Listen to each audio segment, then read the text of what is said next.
নমস্কার, আমি শ্রী দেবাশিস। আমার ইউটিউব চ্যানেলে আপনাদের প্রত্যেককে স্বাগত। দেখুন, জ্যোতিষ মানে একই কথা। জ্যোতিষ মানে হচ্ছে জ্ঞান দেওয়া নয়। জ্যোতিষ সাবজেক্ট একটা অঙ্ক, যে অঙ্ক মানুষের জীবনকে মিলিয়ে দেয়, কাউকে ভালো রাস্তায় নিয়ে যায় যারা জানে জ্যোতিষ সাবজেক্টটা, আর যারা জানে না অর্থ ইনকামের জন্য জ্যোতিষ করে, তারা অনেক মানুষকে খারাপ রাস্তায় বা খারাপ দিকে নিয়ে চলে অজান্তে নিয়ে যায়, তারা তো নিজেই জানে না। তো যাই হোক, আমি যে এপিসোডটা নিয়ে আলোচনা করছি সেটা হচ্ছে চন্দ্র, মঙ্গল, বুধ হয়ে গেছে। আজকে আলোচনা করব বৃহস্পতি নিয়ে। বৃহস্পতি একটা ফ্যাক্ট যেটা আমাদের জীবনে অনেক কিছু জীবন বদলে দিতে পারে।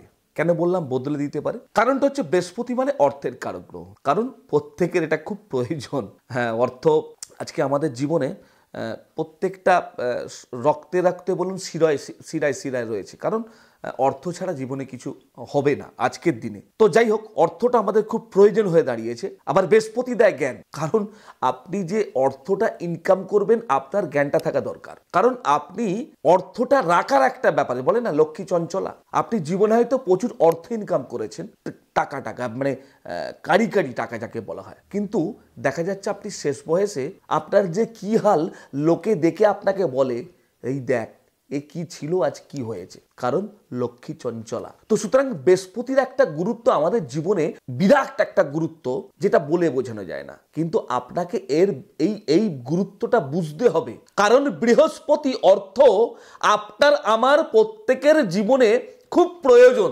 একে ধরে রাখা যেরকম দরকার, একে আর্ন করারও দরকার, মানে আনাটা খুব প্রয়োজন। তাহলে কেন বললাম জ্ঞান থাকা প্রয়োজন?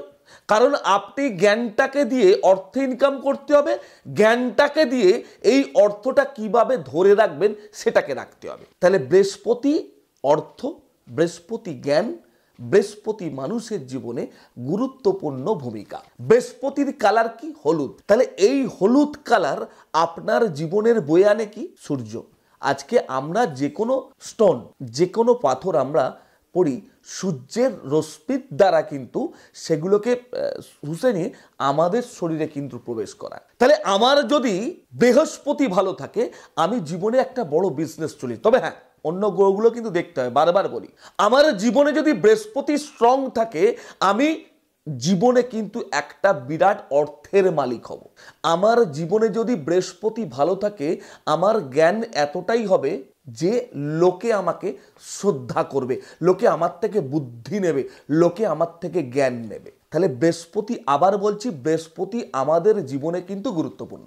এই জায়গাটাকে আপনারা যদি মনে করেন যে আমি আর্থিক জায়গায় প্রচন্ড দুর্বল হয়ে পড়েছি, বা আমি যেন কারোর সঙ্গে মিশে উঠতে পারছি না, আমার সঙ্গে কেউ যেন ভদ্র ব্যবহার করছেন, আপনার বৃহস্পতি দুর্বল। আপনার বৃহস্পতি, আপনি দেখবেন জীবনে অর্থ প্রচুর ইনকাম করছেন, কিন্তু আপনি অর্থ রাখতে পারছেন না, আপনার বৃহস্পতি তার মানে দুর্বল হতে চলেছে। তাহলে এই জায়গাগুলো কিন্তু ইমিডিয়েট প্রতিকারের প্রয়োজন আছে। শেষ হওয়ার আগে কিন্তু প্রতিকার করেন। কারণ কথায় আছে না, ঠেলায় না পড়লে বেড়াল গাছে ওঠে না। আপনার দিয়ালে পিঠটা ঠেকে গেলে তখন কিন্তু অনেক সময় প্রতিকার করলেও হয় না। হ্যাঁ, ঠকবাজ জ্যোতিষদের ক্ষেত্রে হয়, কিন্তু যারা অরিজিনাল এই প্রফেশনে আছে, যখন দেখবে আপনি এমন একটা পর্যায়ে চলে গেছেন যে আপনাকে লাখ লাখ টাকার প্রতিকার করলেও আপনি জীবনের সোজা উঠে দাঁড়াতে পারবেন, তাহলে সেই জায়গাটা যাওয়ার আগে জীবনটাকে বদলে নিন। ভাগ্য নয়, আপনার জীবনের যে গ্রহগত সমস্যা, সেটাকে প্রতিকার করে এই সমস্যা থেকে বেরিয়ে আসুন, জীবনটাকে রঙিন করে নিন। আমি তো সঙ্গে আছি, ভয় কিসের? আমার মতো যারা ভালো জ্যোতিষ করছে তারা সঙ্গে আছে, ভয় কিসে? সুতরাং আজকের মতো আমাকে বিদায় দিন। জানি আলোচনার শেষ নেই, তবুও বিদায় চাই। আজকের মতো বিদায় দিন, নমস্কার, ভালো থাকবেন। কিন্তু হ্যাঁ, যাবার আগে বলি, লাইক শেয়ার করতে ভুলবেন না, কমেন্ট করতে ভুলবেন না, আর তার সঙ্গে বেল আইকনটা অবশ্যই কিন্তু প্রেস করবেন। তো প্রত্যেকে আপনারা ভালো থাকুন, তারা মায়ের কাছেই প্রার্থনা করি। জয় মা তারা, জয় মা তারা, জয় মা তারা।